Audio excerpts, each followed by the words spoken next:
Hello, everybody. Hello, hello. Oh, I can't believe it. It's a new week, and we've got the last chapter of The Lion, the Witch, and the Wardrobe to read together.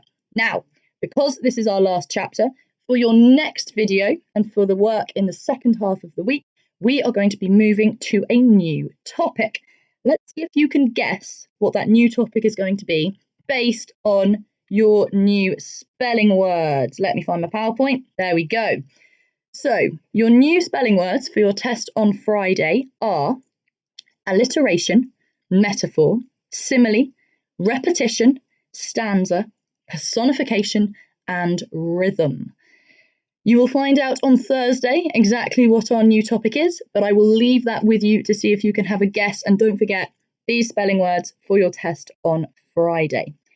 But we have one chapter left. We need to get to the end of this book and find out what's going to happen. Let's do a really quick recap.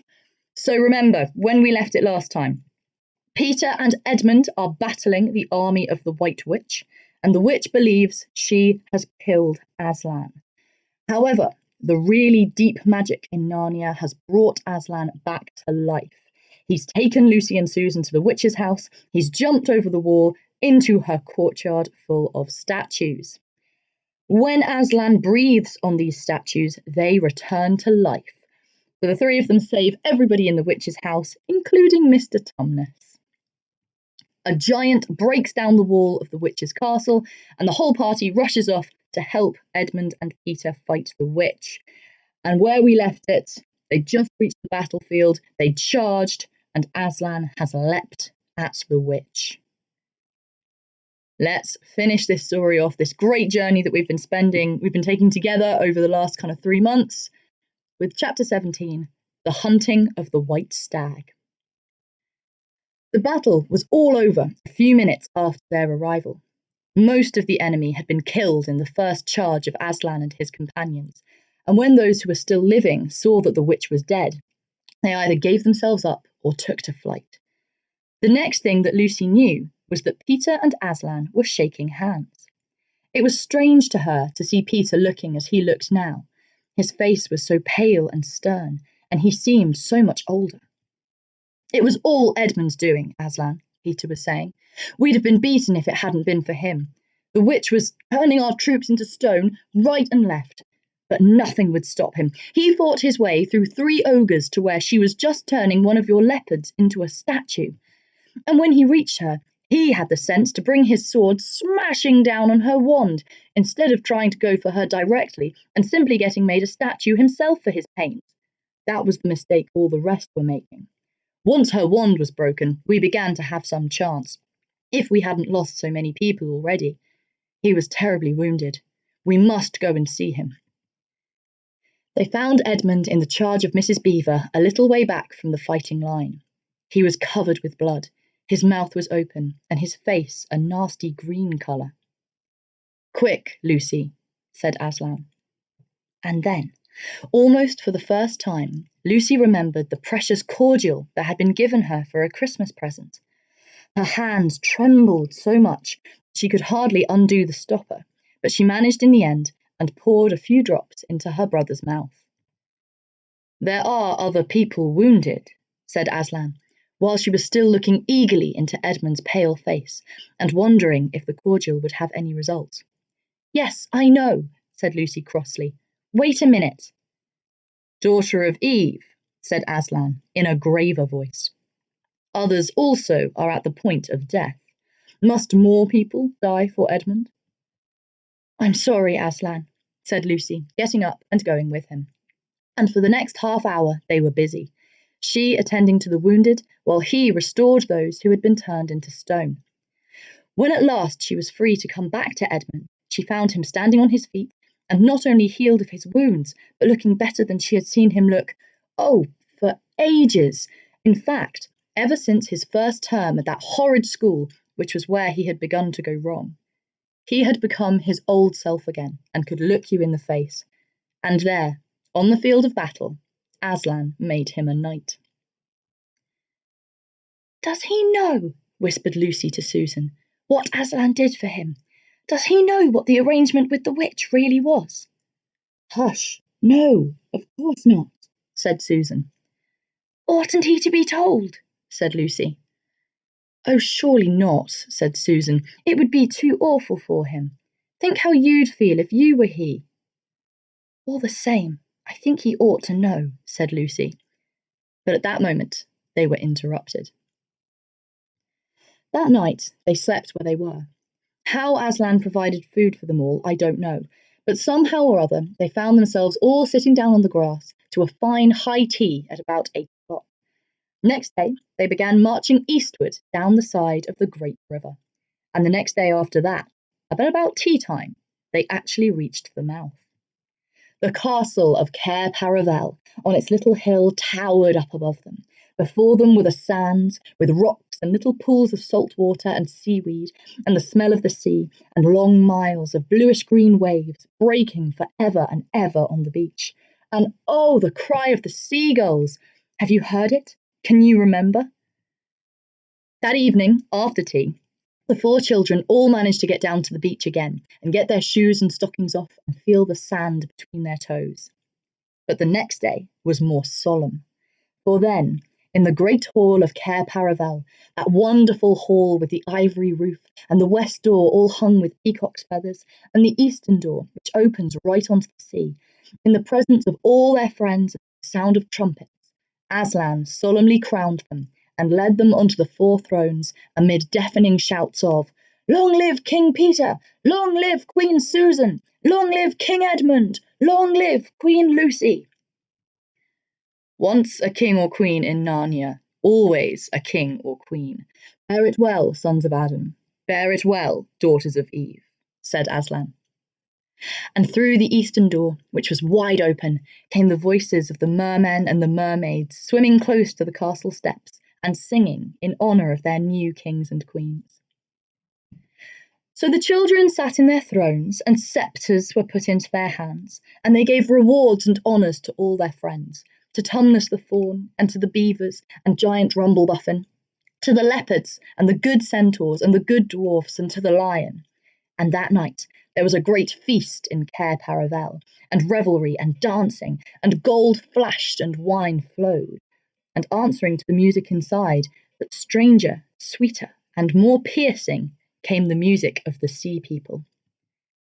But amidst all these rejoicings, Aslan himself quietly slipped away.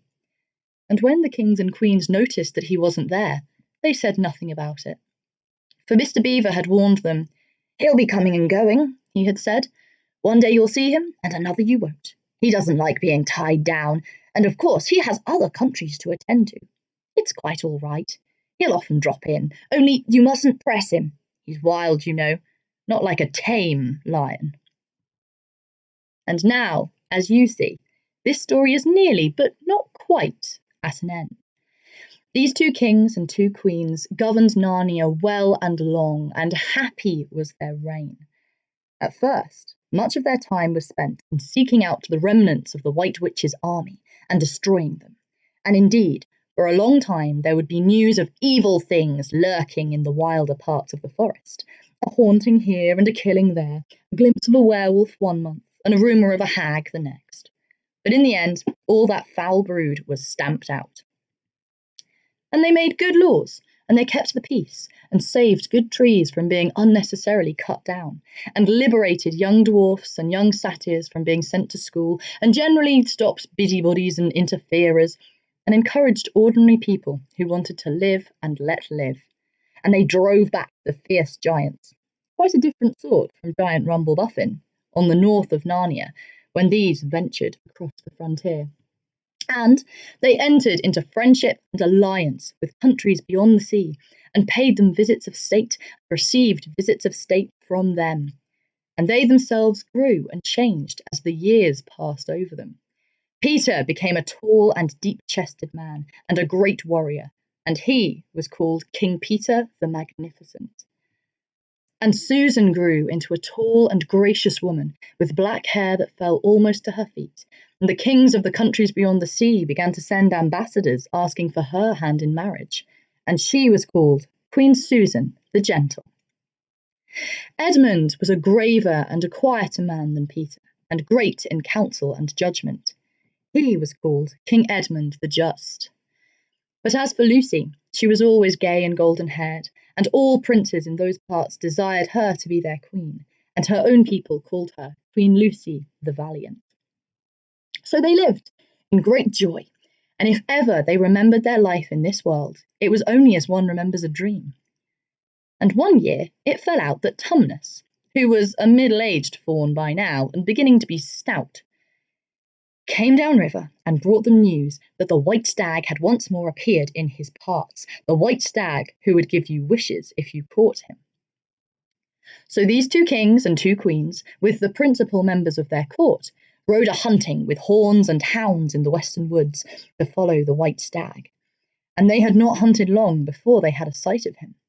And he led them a great pace over rough and smooth, and through thick and thin, till the horses of all the courtiers were tired out, and only these 4 were still following. And they saw the stag enter into a thicket where their horses could not follow. Then said King Peter, for they talked in quite a different style now, having been kings and queens for so long, "Fair consorts, let us now alight from our horses and follow this beast into the thicket, for in all my days I never hunted a nobler quarry." "Sir," said all the others, "even so let us do." So they alighted and tied their horses to trees and went on into the wood on foot. And as soon as they had entered it, Queen Susan said, "Fair friends, here is a great marvel, for I seem to see a tree of iron." "Madam," said King Edmund, "if you look well upon it, you shall see it is a pillar of iron with a lantern set on the top thereof." "Marry, a strange device," said King Peter, "to set a lantern here where the trees cluster so thick about it and so high above it that if it were lit it should give light to no man." "Sir," said Queen Lucy, "by likelihood, when this post and this lamp were set here, there were smaller trees in the place, or fewer, or none.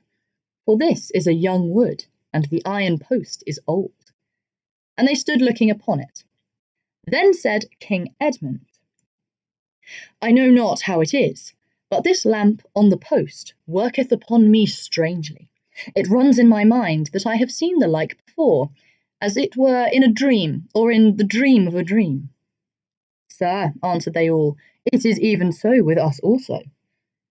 "And more," said Queen Lucy, "for it will not go out of my mind that if we pass this post and lantern, either we shall find strange adventures, or else some great change of our fortunes." "Madam," said King Edmund, "the like foreboding stirreth in my heart also." "And in mine, fair brother," said King Peter. "And in mine too," said Queen Susan. "Wherefore, by my counsel, we shall likely return to our horses and follow this white stag no further." "Madam," said King Peter, "therein I pray thee to have me excused, for never since we 4 were kings and queens in Narnia have we set our hands to any high matter, as battles, quests, feats of arms, acts of justice, and the like, and then given over, but always what we have taken in hand, the same we have achieved." "Sister," said Queen Lucy, "my royal brother speaks rightly, and it seems to me we should be shamed if for any fearing or foreboding we turned back from following so noble a beast as now we have in chase." "And so say I," said King Edmund, "and I have such desire to find the signification of this thing that I would not by my good will turn back for the richest jewel in all Narnia and all the islands." "Then in the name of Aslan," said Queen Susan, "if ye will all have it so, let us go on and take the adventure that shall fall to us." So these kings and queens entered the thicket, and before they had gone a score of paces, they all remembered that the thing they had seen was called a lamp-post, and before they had gone 20 more, they noticed they were making their way not through branches, but through coats. And next moment they all came tumbling out of a wardrobe door into the empty room, and they were no longer kings and queens in their hunting array, but just Peter, Susan, Edmund, and Lucy in their old clothes. It was the same day and the same hour of the day on which they had all gone into the wardrobe to hide. Mrs. Macready and the visitors were still talking in the passage, but luckily they never came into the empty room, and so the children weren't caught. And that would have been the very end of the story, if it hadn't been that they felt they really must explain to the professor why 4 of the coats out of his wardrobe were missing. And the professor, who was a very remarkable man, didn't tell them not to be silly or not to tell lies, but believed the whole story. "No," he said, "I don't think it will be any good trying to go back through the wardrobe door to get the coats. You won't get into Narnia again by that route. Nor would the coats be much use by now if you did. Hey, what's the use of that? Yes, of course you'll get back to Narnia again some day. Once a king in Narnia, always a king in Narnia. But don't go trying to use the same route twice. Indeed, don't try to get there at all. It'll happen when you're not looking for it. And don't talk too much about it, even among yourselves. And don't mention it to anyone else unless you find that they've had adventures of the same sort themselves. What's that? How will you know? Oh, you'll know, all right. Odd things, they say. Even their looks will let the secret out. Keep your eyes open. Bless me, what do they teach them at these schools?" And that is the very end of the adventures of the wardrobe. But if the professor was right, it was only the beginning of the adventures of Narnia. Yay! We did it! We read the whole book together! Oh, I really, really enjoyed that. Okay, lovelies, really, really quickly to say, there are other books in the Chronicles of Narnia series. So if you have enjoyed this, if you do want to, I'm pretty sure you can find them online. If you just Google Chronicles of Narnia, there are 7 books in the series. So aside from this one, there are 6 other ones. And it's Prince Caspian. Caspian is the next one in the series, and that's still got Edmund, Peter, Lucy, and Susan in it.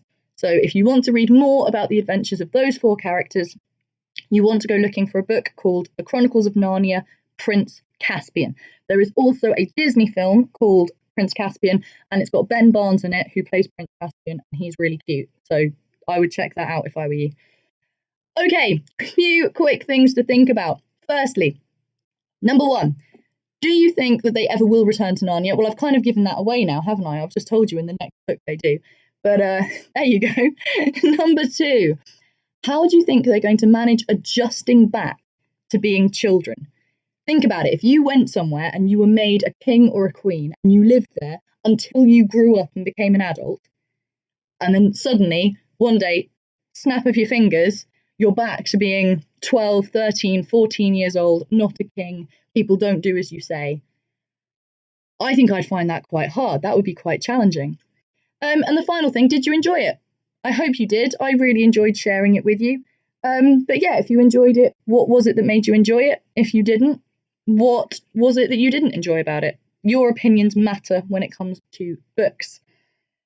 Oh yes, please do challenge yourself. So from now on, every Friday, I'm also going to be uploading a challenge video. It's available to absolutely everyone. Please don't think it's going to be too difficult for you. Please don't feel like you have to be a certain kind of person. It's literally just a little bit of a chat, a little bit of maybe some deeper thinkings, something potentially a bit more, a bit more kind of abstract.